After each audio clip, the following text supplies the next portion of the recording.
Casablanca, Lanzarote, 6 days with fantastic weather.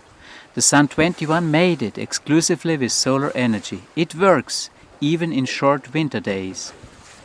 We encountered other boats, small ones, and freighters, gas boat, tankers. But the highlights of this journey were the encounters with beings that share this unique blue planet with us.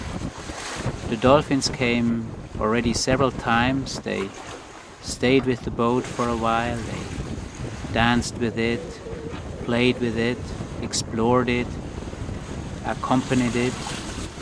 They seem to like the boat because it's so silent, has no vibrations and no pollution.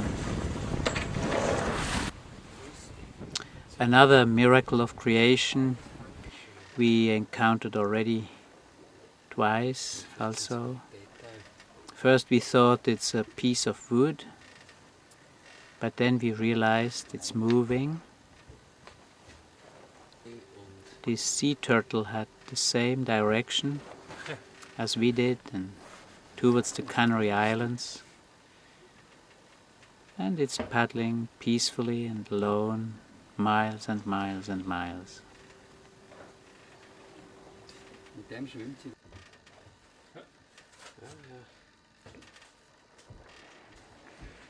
In the evening of the third Advent, we see the first Canary Island, the little Isola de Alegranza.